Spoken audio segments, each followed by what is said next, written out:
Hello friends, today I'm here to talk to you about planning, and so this video is gonna go hand in hand with the resting video I made recently too. So if you haven't watched that, you should probably check it out. So this video is motivated by a Reddit post who said, oh, planning sucks and it makes me feel like, I'm caged and I can't be spontaneous, right? So first of all, I completely agree. I hated planning for exactly the same reason, right? And there are still times where I don't want to plan, and I don't rigorously plan, but I use the principles that I'm going to talk about in this video to make my planning fit for me, right? So, planning. Why does it suck? Usually, it sucks because you believe that when you plan for something, you have to be a productivity machine, right? You're trying to get stuff done, and like you're gonna divide your hours and minutes, and every minute can't be wasted, and you're gonna be super productive. And then that's a very big expectation that you set on yourself, and it's gonna be hard. It's gonna be hard to keep. And then when it eventually fails, you're gonna be like, oh man, I couldn't do it. I suck so much. And then you fall into the pit of misery, right? And then or you might be dreading it, like, because but if I plan for everything, then when am I gonna, just watch Netflix? When am I gonna have a break time to do, some human stuff? What if I just want to chill that day, and I don't want to feel like I'm caged? So yes, if you believe in those thoughts, planning is definitely not gonna work for you. But I'm just trying to give you some alternative thoughts I have about planning so that you can potentially consider them. Number one, the point of planning isn't to be a productivity machine, but it's to optimize your brain so that you don't have to constantly think about the things that you could be doing, right? So I spoke about this in the other resting video as well, but you're doing something, and in the back of your mind, you're like, should I really be doing... So for example, I'm shooting a video right now, right? But I could be thinking inside of my head, like, should I really be shooting a video right now? Shouldn't I be writing more, coaching posts? Or shouldn't I be just, preparing more material for my clients? And, there's gonna be thoughts like that distract me from my current task, because those other tasks seem more attractive to my brain at the moment, right? So I'm gonna be shooting this video, but at the same time, I'm gonna be distracted. So I can't fully commit myself to shooting this video, because in my head, I'm holding on to all these things that are other things that I could be doing, so it divides my focus, right? So even when I'm actually doing the things that I thought I wanted to do, for example, if I'm writing a coaching post, then I'd be thinking like, shouldn't I be making a video right now? So it becomes a really vicious loop of you thinking about other things when you're doing something. So the point of planning is to specify all the things that you could be doing. Write them down on the paper, and then you're gonna schedule each one of them so that you don't have to put them inside of your brain. Your digital productivity tools, like your calendar tool or your mobile notification services, that's gonna keep track of what you need to do next. So you don't need to be constantly reminding yourself that, oh yeah, I need to do this, I need to do X, Y, Z. So the entire point, one big point of planning is to not remember all the extra things that your brain is trying to remember, so that you can fully dedicate yourself to the thing that you're actually doing right now. And so that's point number one. And the second point is, there's no rule that says don't plan for fun, don't plan for your free time. Actually, what I do is I schedule my free time first.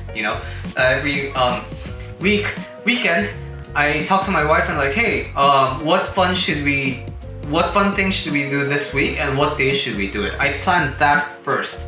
And every day I block out, because I follow a kind of a similar schedule every week. I know that I'm gonna be tired on Wednesdays because Tuesdays is judo day.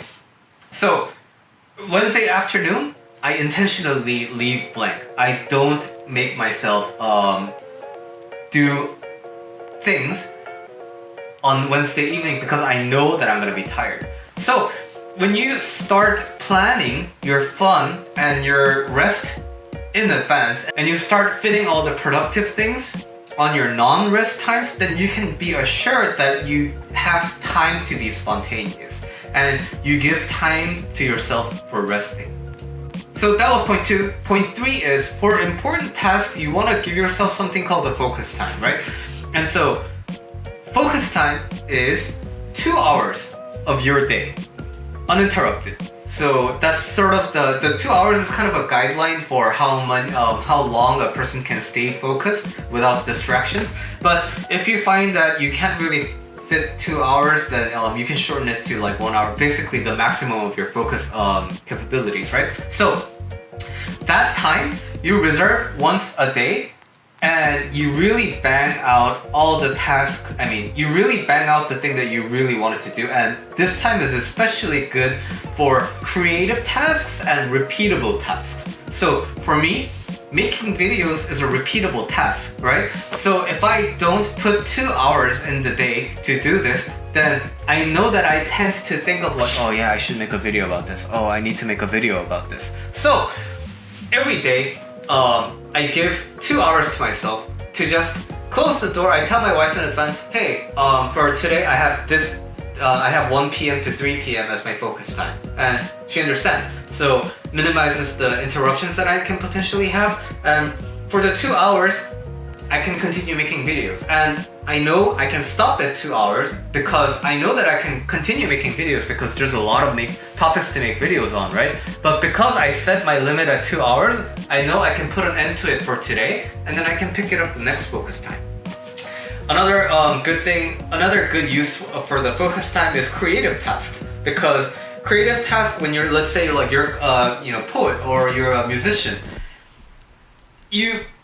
if you put yourself in the environment where there's a constraint of 2 hours, that actually stimulates your creativity, because you start thinking with your executive brain and you're like, okay, how do I make something happen inside 2 hours, right?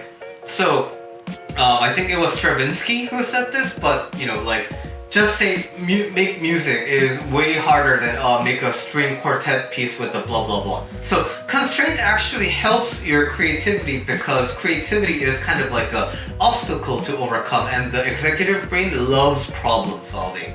So those 3 items, excellent for planning, and this whole methodology is actually built on top of this planning methodology called Monday Hour 1.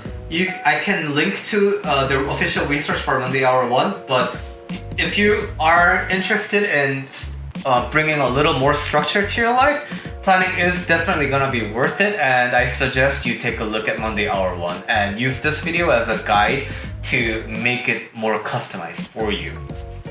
The last thing I want to leave you with is that planning is actually an exercise in building trust with yourself. Right? So, do you have someone in your life who is really unreliable? They say they're gonna do something and then they never do it, and then they say they will call you but then they never call you. You call them and then they never pick up, and then they ghost you. Basically, some unreliable people, right? What if that person's you? Then you're gonna have a really antagonistic relationship with yourself, because you don't trust yourself, because you're known to yourself as an unreliable person.